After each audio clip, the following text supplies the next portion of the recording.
প্রাচ্য আর পাশ্চাত্য মানে ইস্ট আর ওয়েস্টের সম্পর্ক নিয়ে আমরা যেভাবে ভাবি সেটাকে একেবারে নাড়িয়ে দিয়েছিল একটা ধারণা। আর সেটাই হলো এডওয়ার্ড সাইদের বিখ্যাত কনসেপ্ট ওরিয়েন্টালিজম বা প্রাচ্যবাদ। এই যে বইটা দেখছেন, ওরিয়েন্টালিজম, ১৯৭৮ সালের, এটাই সেই বই। চলুন, এর মূল যুক্তিটা কি আর কেন এটা আজও এত বেশি প্রাসঙ্গিক সেটা একটু সহজ করে বোঝার চেষ্টা করি। তবে তারও আগে একটা খুব সাধারণ কিন্তু জরুরি প্রশ্ন নিয়ে ভাবা যাক।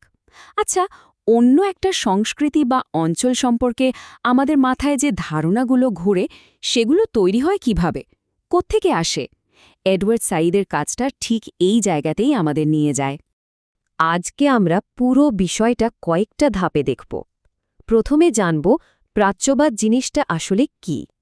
তারপর দেখব এটা কিভাবে একটা ক্ষমতার সিস্টেম হিসেবে কাজ করে। এরপরে আলোচনা করব এর প্রভাব নিয়ে, আর সবশেষে থাকবে একটা ছোট্ট ভাবনা। তো প্রথমেই আসা যাক মূল প্রশ্নে। এই যে আমরা প্রাচ্যবাদ বা ওরিয়েন্টালিজম বলছি, এটা আসলে কি? সাইদ বলছেন, ওরিয়েন্টালিজম মানে কিন্তু শুধু প্রাচ্য বা দ্য অরিয়েন্টকে নিয়ে পড়াশোনা বা একাডেমিক চর্চা নয়। না, এটা তার চেয়েও অনেক বড় একটা ব্যাপার। এটা হলো প্রাচ্যের ওপর ছড়ি ঘোরানো, তাকে নিজেদের মতো করে সাজিয়ে নেওয়া, আর তার ওপর কর্তৃত্ব ফলানোর একটা পশ্চিমা কৌশল। সোজা কথায়, এটা একটা দারুণ শক্তিশালী সিস্টেম, যার মাধ্যমে প্রাচ্যকে একভাবে দেখানো বা রিপ্রেজেন্ট করা হয়। আর এই পুরো সিস্টেমটার গোড়াতেই আছে একটা ভাগাভাগি। খেয়াল করার বিষয় হলো, এই ভাগাভাগিটা কিন্তু প্রাকৃতিক না, এটা পুরোপুরি মানুষের তৈরি। একদিকে আছে দ্য অক্সিডেন্ট বা পাশ্চাত্য, মানে ইউরোপ, আমেরিকা, আর অন্যদিকে দ্য ওরিয়েন্ট বা প্রাচ্য, মানে মূলত এশিয়া আর মধ্যপ্রাচ্য।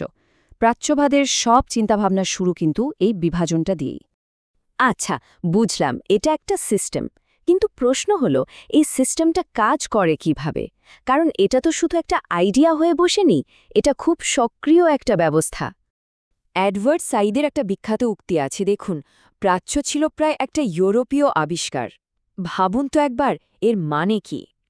এর মানে হল, পশ্চিমা বইপত্রে, ইতিহাসে, গবেষণায় আমরা যে প্রাচ্যকে দেখতে পাই সেটা আসলে সত্যিকারের প্রাচ্য না, ওটা পশ্চিমাদের বানানো একটা ধারণা, একটা কনস্ট্রাক্ট। তাহলে এই সিস্টেমটা দাঁড়িয়ে আছে কিসের ওপর? সাইদ বলছেন, এর মূলে আছে তিনটে জিনিস। ১. সাম্রাজ্যবাদী সংস্কৃতি। ২. হেজেমনি বা আধিপত্য, মানে এমন একটা অবস্থা যেখানে শক্তিশালী পক্ষের ধারণাগুলোকেই স্বাভাবিক বলে মনে হতে থাকে। আর ৩ নম্বর হল ক্ষমতা, যা এই পুরো খেলাটাকেই চালিয়ে নিয়ে যায়। কিন্তু একটা একাডেমিক থিওরির বাস্তব জীবনে এত গভীর প্রভাব কিভাবে পড়তে পারে? চলুন এবার সেই ব্যাপারটা একটু দেখি। এর কারণটা বেশ পরিষ্কার। প্রাচ্যবাদ এক ধরনের জ্ঞান তৈরি করেছিল, যা দিয়ে পশ্চিমারা তাদের উপনিবেশ গড়ার ইচ্ছাকে সঠিক প্রমাণ করতে পারত। কিভাবে? প্রাচ্যকে দেখানো হতো অনুন্নত, রহস্যে ঘেরা বা অদ্ভুত একটা জায়গা হিসেবে।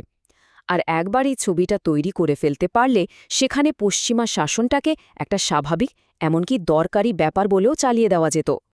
আর এর প্রভাব কিন্তু ছিল মারাত্মক। এই যে বয়ান বা ডিসকোর্স, এটা শুধু পশ্চিমাদের মধ্যেই সীমাবদ্ধ ছিল না, এটা অনুন্নত বিশ্বের মানুষের মানসিকতাকেও ভীষণভাবে প্রভাবিত করেছিল। এক কথায়, উপনিবেশের অধীনে থাকা দেশগুলোর মানুষের আত্মপরিচয়, তাদের আত্মবিশ্বাস, সবকিছুর ওপরেই এর একটা গভীর ছাপ পড়েছিল। তাহলে পুরো আলোচনা থেকে মূল কোন বিষয়টা আমাদের মাথায় রাখা দরকার?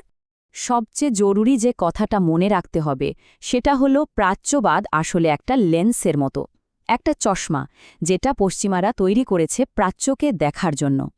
এটা কিন্তু কোনো পরিষ্কার কাচের জানালা নয় যার মধ্যে দিয়ে আসল জিনিসটা দেখা যায়, বরং এটা এমন একটা লেন্স যা দিয়ে দেখলে ছবিটা একটু অন্যরকম দেখায়, প্রায় বাস্তবতাকে বিকৃত করে দেখায়।